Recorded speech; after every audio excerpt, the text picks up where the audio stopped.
Hi hello வணக்கம் and welcome to in and out cinema. இந்த வீடியோவில் நம்ம எதை பற்றி பார்க்க போகிறோம் அப்படின்னு பார்த்தீங்கன்னா, தில்ராஜா அப்படின்ற படத்துடைய ப்ரெஸ் மீட் சமீபத்தில் நடந்துச்சு. இந்த ப்ரெஸ் மீட்டில் திருமலை அவர்கள் வந்து என்ன பேசியிருக்காங்க அப்படின்றத இப்போ பார்க்கலாம். இந்த டைட்டிலே வந்து ரொம்ப சினிமாவுக்கு இப்போ ஏற்ற டைட்டிலாக இருக்கு. ஏன்னா தில் ராஜா. இப்போ ஒவ்வொரு தயாரிப்பாளர்களுக்கும் தில் வேணும். காரணம், ரிலீஸ் பண்ணுறதுல ஒரு பெரிய தில்லாக இருக்கு. ஒவ்வொரு படங்களும் வெளியே வர்றதுக்கு மாபெரும் போராட்டங்கள் இருக்கு. அந்த போராட்டத்தில் தில்ராஜா வந்து ஒரு அருமையான டைட்டில். அன்பு தம்பி சத்யா வந்து எப்பவுமே தில்லான ஆளை பார்க்கறதுக்கு தான் உங்களுக்கு வந்து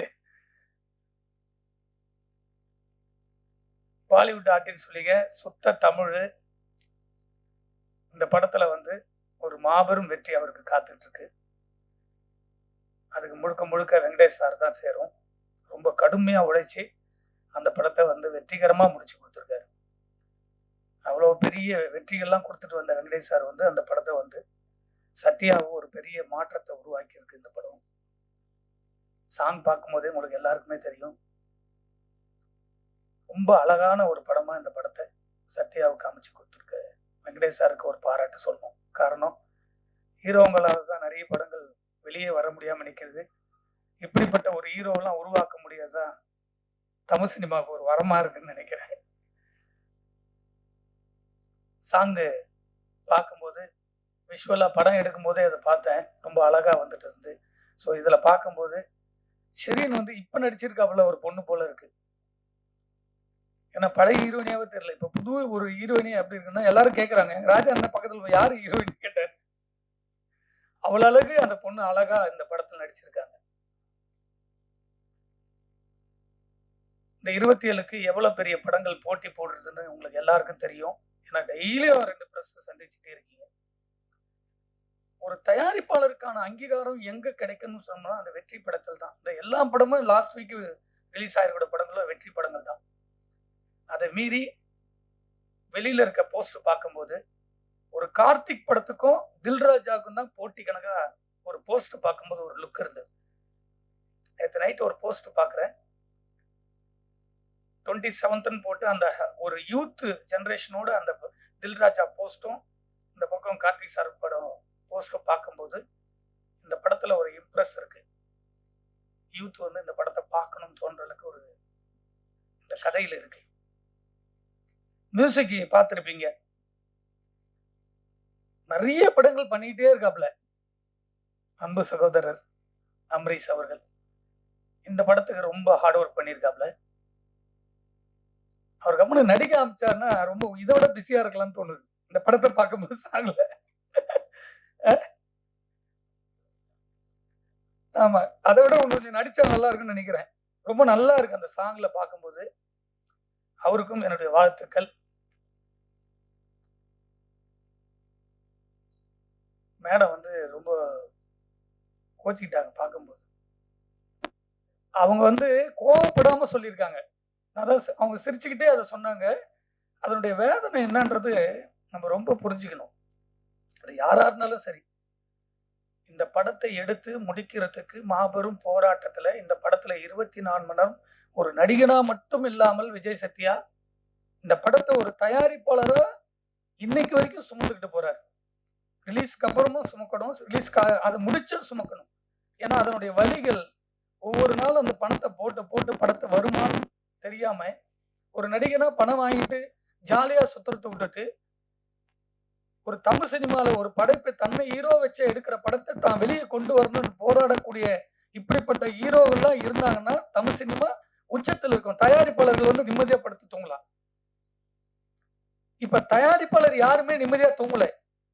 எனக்கு தெரிஞ்ச ஒரு 6 மாசமா யாருமே நிம்மதியா தூங்கல. இப்ப ரிலீஸ் ஆயிருக்கிற இன்க்ளூடிங் ஒரு 2 நாளுக்கு முன்னாடி மகாராஜான்னு ஒரு போஸ்ட் பார்த்திருப்பீங்க. 100 நாள் போஸ்ட். ரொம்ப நாளைக்கு அப்புறம் 100 நாள் போஸ்ட் பார்த்திருப்பீங்க. அவங்க கூட தூங்கல. எவ்வளவு பெரிய வெற்றின்னு உங்களுக்கு தெரியும். அதை கடந்து அதுக்கு செலவு பண்ணியிருக்காங்க. ஆனா பாம்பேல இருந்து ஒரு ஹீரோயினி அவங்கள வந்து டிக்கெட் போட்ட உடனே அவங்க டீமோடு வந்து இந்த படத்தை வாழ்த்தணும்னு சொல்லி இங்க வந்து சத்யாவுடைய ரிலீஸ் முன்னாடியே வந்து நிற்கும் போது ரொம்ப நம்ம வந்து மகிழ்ச்சியா பார்க்க வேண்டியதா இருக்கு. ஆனா இந்த படத்துல சம்பளம் வாங்கிட்டு, இந்த படத்திலேயே நடிச்சுட்டு, இந்த படத்துக்கே வராம இருக்கிற ஒரு நடிகைகள் பார்க்கும்போது, கோவத்தினுடைய உச்சத்துக்கு போ வேண்டியதா இருக்கு. அவங்க தான் நடிச்ச படத்துக்கு ட்ரெய்லர்ல இல்லன்னு உடனே அவங்களுடைய ஆதங்கம், அந்த உணர்வு இருக்கு. அத போட வேண்டியது கடமை. ஆனால், இந்த படத்துல முன்னுரிமை குடுத்து நடிச்சிருக்கக்கூடிய ஷெரீனு, அவங்கலாம் காணாம போன ஆர்டிஸ்ட். அப்படி காணாம போன ஒரு ஆர்டிஸ்ட கூட்டு வந்து நடிக்க வச்சு எவ்வளவு பெரிய டைரக்டர். சோ இவரு வந்து ஹீரோவா நடிச்சிருக்காரு. இப்ப இந்த படங்கள் வரும்போது, அவங்க 5 நாள் வந்து இங்க தங்கணும். தங்கி இந்த படத்தோட ரிலீஸ்க்கு புரமோஷன் பண்ணணும். அதுதானே ஒரு ஆர்டிஸ்ட் உடைய கடமை. அதேபோல சமுத்தியான்னு ஒரு ஆர்டிஸ்ட் இதுல நடிச்சிருக்காங்க.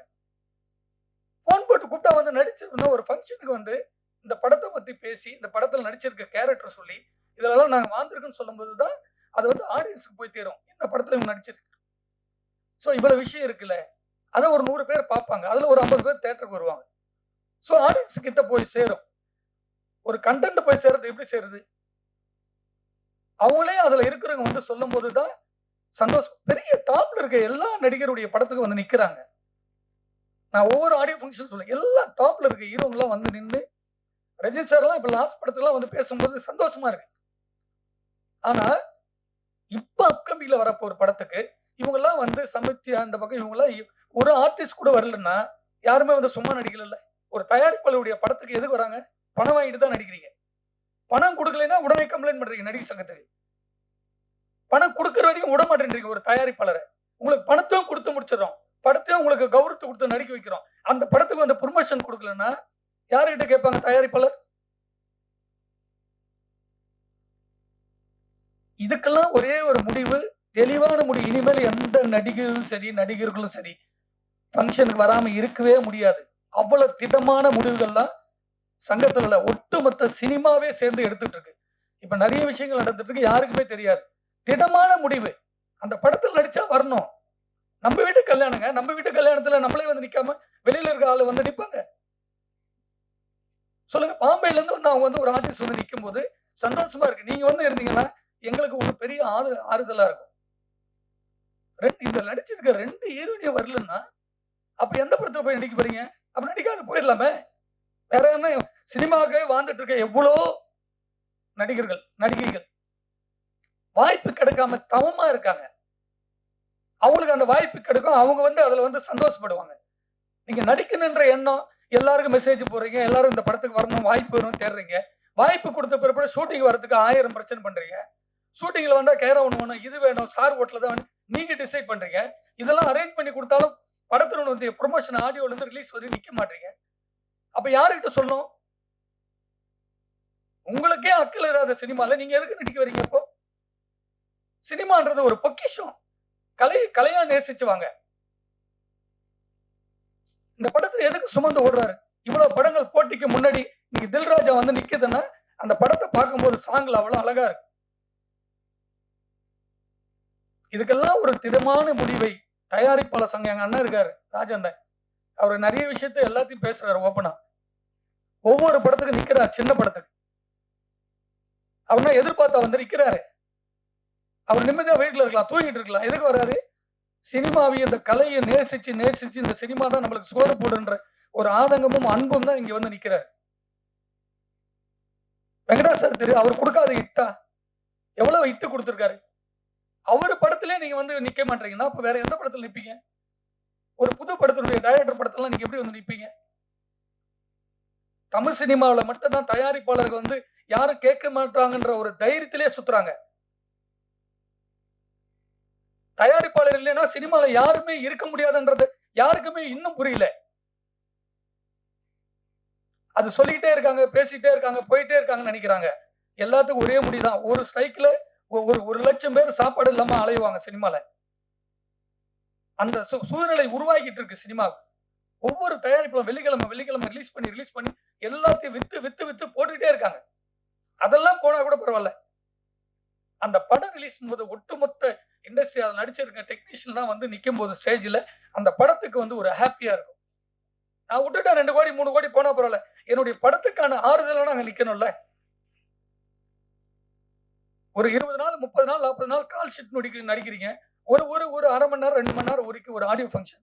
ஒரு 10 சேனலுக்கு என்ட்ரி கொடுத்து இந்த படத்தை பத்தி நான் அந்த கேரக்டர் பண்ணி நடிக்கும் போது தானே அது வந்து ஹாப்பியா இருக்கும். கடவுள் வந்து எல்லாருக்குமே 50 கோடி 1 கோடி 100 கோடி 200 கோடி பிரிச்சு கொடுக்கல நடிக்கிறது. அவங்களுடைய ஹார்ட் ஒர்க்ல தான் கொடுக்குது.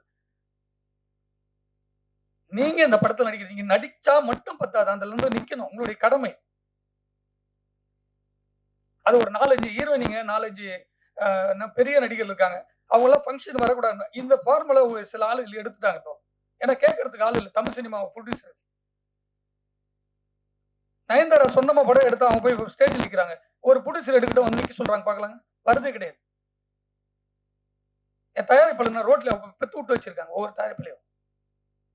எல்லாத்தையும் வித்துட்டு படம் எடுக்கிறோம். எல்லாத்தையும் வித்துட்டு இந்த படத்துல வராதுன்னு தெரிஞ்சோம் ஒரு படத்தை கொண்டு போய் ஒரு கலைஞனா சினிமாவை கொண்டு போய் வெளியில சேர்க்கும் போது மக்கள் மத்தியில அந்த ஆறுதல் கூட இல்லைன்னா இந்த சினிமா யாரு காப்பாத்துறது? இது ஒரு ஒரு கூட்டு குடும்பம் சினிமா. அந்த கூட்டு குடும்பத்துக்கான கூட்டம் நம்ம இருந்தாதான் பெரிய வெற்றி படங்களை கொடுக்க முடியும். இந்த தில்ராஜா ஒரு அழகான படம், ஒரு மாபெரும் வெற்றி. இந்த படம் வந்து ஆக்ஷன் ஹீரோவா தம்பிக்கு உருவாக்கணும். அதே போல எனக்கு உண்மை ஹாப்பியா இருக்கு. இந்தியில எல்லாம் வந்து நான் ஒரு 7 வருஷம் ஒர்க் பண்ணேன். ஒரு ஆர்டிஸ்ட் பிளான் பண்ணிட்டாங்கன்னா அந்த ப்ராசஸ் அப்படியே வந்து பக்காவா இருக்கும். ஷூட்டிங் டைம்னா ஷெட்யூல் போட்டாங்க, ஸ்பாட்ல இருப்பாங்க. 4 மணி நேரம்னா வேற எதை பத்தியும் யோசிக்க மாட்டாங்க. அந்த ஸ்கிரிப்ட்ல தான் இருப்பாங்க. நான் சொல்றது அமிதாப் பச்சன் உட்பட. அவர் வந்து உட்கார்ந்துட்டாருன்னா ஸ்டேஜ்ல வேற எதுவுமே பண்ண மாட்டார். அந்த ஸ்கிரிப்ட் மட்டும் தான் யோசிப்பாரு. பெரிய டாப்ல இருக்க ஆர்டிஸ்ட், ஹீரோயினி கூட உட்பட. இங்க மட்டும்தான் இப்ப சினிமால வரும்போதே கேரவுன்ல கிளீனா இருக்கான்னு கேட்கறது, ஸ்டார் ஹோட்டல்ல ரூம் இருக்கா. நம்ம எதுக்கு வரோம்? பீச்சில் போய் நான் தண்ணியில குளிக்க போறேன், அப்ப எதுக்கு அங்க கேரவுனு? அந்த கதைகளுக்கு என்ன தேவை? அதோட ஒன்றி வீட்டுக்கு போனா நம்ம நிம்மதியா இருக்க போறோம். குளிச்சுட்டு எல்லாருமே தண்ணி தான் தலைமையில ஊத்த போறோம். ரொம்ப வேதனையா இருக்கு. ஒரு ஃபங்க்ஷனு கூட சின்ன படத்துக்கு ஆர்டிஸ்ட் வரல, யாருமே வரலன்னா அந்த கதைக்காக சுமந்துக்கிட்டு போற ஒரு தயாரிப்பாளர், ஒரு ஹீரோவ, ஒரு டைரக்டர் தான். ஹீரோ வரதே இல்லை சின்ன ப்ராஜெக்ட்லாம்.